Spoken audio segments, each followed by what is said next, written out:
மழை பெஞ்சிட்டு மழை பெய்யும்போது பார்த்தீங்கன்னா அது வேற மாதிரி சிரமமாக இருக்கும். தண்ணி வந்துடும், நிற்க முடியாது, அது மாதிரிலாம் இருக்கும். அதுக்கப்புறம் பார்த்தீங்கன்னா அது ரொம்ப கஷ்டம். நம்ம என்ன பண்ண வேண்டியிருக்கும், துணியை வெயில் வந்தோடனே துணியை வெயிலில் போட்டு பீரோவில் வச்சுருக்க துணியை வெயிலில் போட்டு எடுத்து வச்சா தான் நல்லாயிருக்கும். ஸோ அது பண்ண வேண்டியிருக்கும். அது மட்டும் இல்லாமல் இப்போ கதவு எல்லாமே ஃபங்கஸ் பிடிச்சிருது. இப்போ கதவு, ஜன்னல், மரக்கதவு எல்லாம். ஸோ அதெல்லாம் துடைக்க வேண்டியிருக்கும். ஆல்மோஸ்ட் எல்லாருமே இப்போ இந்த வேலை தான் பண்ணிட்டு இருப்போம். நீங்களும் அதை தான் பண்ணிட்டு இருப்பீங்க. ஏன்னா மழை பெஞ்சதுக்கப்புறம், மழை பெய்யும் போது ஒரு சிரமமாக இருந்தால் அது பெஞ்சு முடிச்சதுக்கப்புறம் அது வேறு மாதிரி ஒரு சிரமமாக இருக்கும் வேலையில். ஸோ இப்போ அதுதான் நாங்கள் பண்ணிட்டு இருக்கோம். 3 பேருமே மாறி மாறி ஒன்று ஒன்றா பண்ணிட்டு இருக்கோம். இந்த அது வாச கதவை நான் தொடச்சிட்டு இருக்கேன், பின்னாடி கதவை அவர் தொடச்சிட்டு இருக்காரு, நிக்கில் ஃபேனை தொடச்சிருக்கா. அப்படி ஒவ்வொருத்தராக ஒவ்வொரு வேலை பண்ணிட்டு இருக்கோம். இப்போ கிளீனிங் தான் இந்த 2 நாளுமே.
வணக்கம், welcome to Chitra Murali's kitchen. இன்றைக்கி என்ன சமையல் பார்க்க போகிறோம் அப்படின்னா, எரிவிலி அப்புறம் வாழைக்காய் பொடி போட்ட கறி, அதை தான் பார்க்க போகிறோம். ஏற்கனவே நான் உங்களுக்கு கறி பொடி அரைச்சி காமிச்சிருக்கேன். ஸோ அதோட லிங்க்கை நான் தரேன். அந்த பொடி தான் நான் இப்போ யூஸ் பண்ண போகிறேன். இப்போ எரிவிலிக்கு என்னென்னலாம் வறுத்துக்கணும் அப்படிங்கிறத பார்த்துடலாம். நம்ம இப்போ அடுப்பில் கடாய் வச்சு 1 ட்ராப் எண்ணெய் விட்டுருக்கேன்.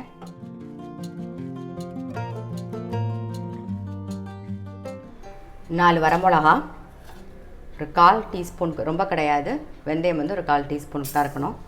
இதெல்லாம் வறுத்துக்கலாம். அப்புறம் அரிசி ஒரு 1/4 டீஸ்பூன்,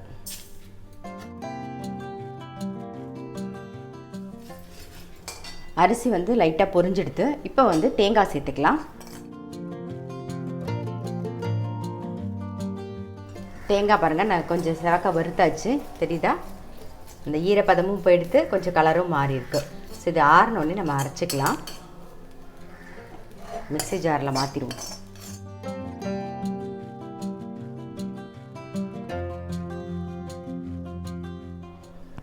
இப்போ இது ஆறட்டும். அதுக்குள்ளே இதே கடாயில் கொஞ்சம் எண்ணெய் விட்டு வாழைக்காயை வதக்கிக்கலாம். நம்ம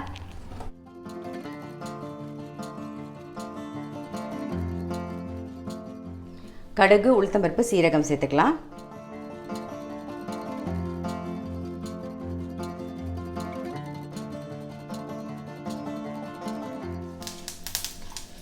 இஞ்சி கொஞ்சம் சேர்த்துக்கலாம். ஒரு அரை இன்ச்சுக்கு இஞ்சி கட் பண்ணி வச்சுருக்கேன். அதுவும் கொஞ்சம் கருவேப்பிலையும் சேர்த்துருவோம்.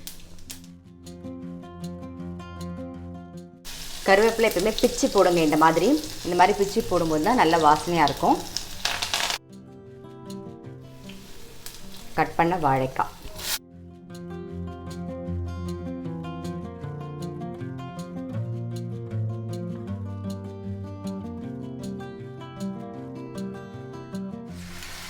கொஞ்சம் மஞ்சள் பொடி, தேவையான உப்பு.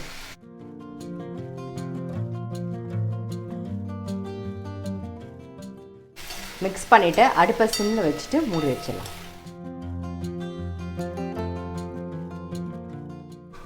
வேகட்டும், வாழைக்காய் வேகட்டும். அதுக்குள்ளே வந்து நம்ம வந்து எரிவலிக்கு வறுத்து வச்சுருந்த சாமான் நல்லா ஆறிடுத்து. இதில் கொஞ்சம் தயிர் விட்டு நம்ம அரைச்சி எடுத்துகிட்டு வந்துடுவோம்.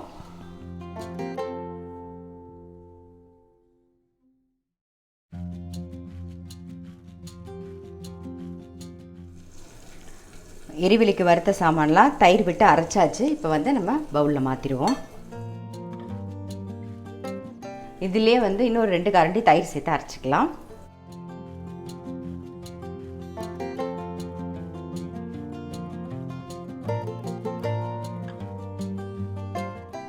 தயிர் சேர்த்து அரைச்சாச்சு. சரி, இப்போ இந்த பாத்திரத்தில் மாற்றிடுவோம். இப்போ கொஞ்சமாக தண்ணி விட்டு அலம்பிக்கலாம்.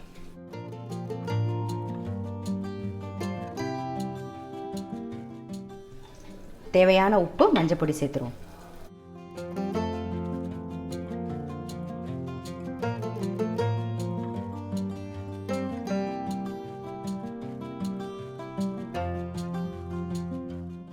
மோர்க்குழம்பு கொஞ்சம் நுரைச்சி வரட்டும். இந்த பக்கம் பாருங்கள், வாழைக்காய் நல்லா வெந்தெடுத்து ஒரு கலரிட்டு நம்ம அந்த கறிப்பொடியை சேர்த்துடலாம். கறிப்பொடி ஆல்ரெடி உங்களுக்கு பண்ணி காமிச்சிருக்கேன். அதோட லிங்க் வந்து நான் டிஸ்கிரிப்ஷன் பாக்ஸில் கொடுக்குறேன்.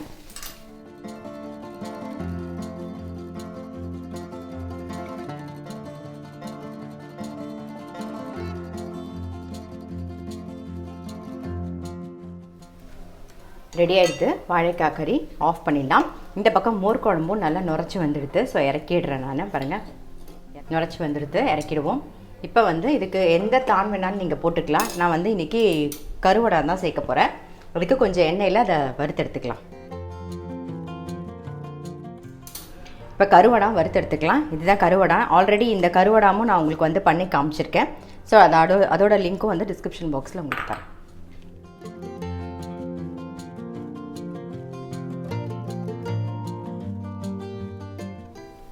கருவடாம் வறுபட்டுருது. இதுலேயே கொஞ்சம் கடுகு, கொஞ்சம் கருவேப்பிலை சேர்த்துக்கலாம்.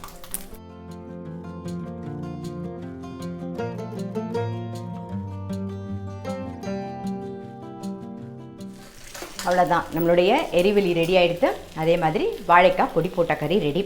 நான் வந்து கருவடாவோட லிங்க்கும் தரேன். அதே மாதிரி பொடி போட்ட கறிக்கு போட்ட பொடியோட லிங்க்கும் தரேன் டிஸ்கிரிப்ஷன் பாக்ஸில். உங்களுக்கு வேணும்னா நீங்கள் வறுத்து பொடி பண்ணி வச்சுக்கலாம். டக்குன்னு எந்த கறிக்கு வேணாலும் யூஸ் பண்ணிக்கலாம். கத்திரிக்காய், வெண்டைக்காய், அவரைக்காய், எந்த கறி நம்ம பண்ணுறோமோ அதுக்கு நம்ம யூஸ் பண்ணிக்கலாம். ஸோ கண்டிப்பாக வந்து ட்ரை பண்ணி பாருங்கள். இது எப்பயும் சொல்கிற மாதிரி தான். இது வந்து நீங்கள் அந்த இடியாப்பம் பண்ணினீங்கன்னா அதுக்கு தொட்டுண்டு சாப்பிட்டா கூட இந்த எரிவலி வந்து ரொம்ப நல்லா டேஸ்ட்டாக இருக்கும். எப்பயும் சொல்கிற மாதிரி நல்ல சுட சாதத்தில் பிசைஞ்சு சாப்பிடும்போது ரொம்பவே நல்லாயிருக்கும். ஸோ ட்ரை பண்ணி பாருங்கள்.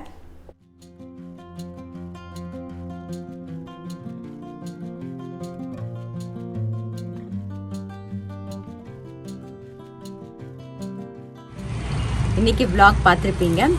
க்ளீனிங்கே கரெக்டாக இருந்தது டைமிங். அதனால் ஒரு சிம்பிளான ஒரு சமையல் தான்.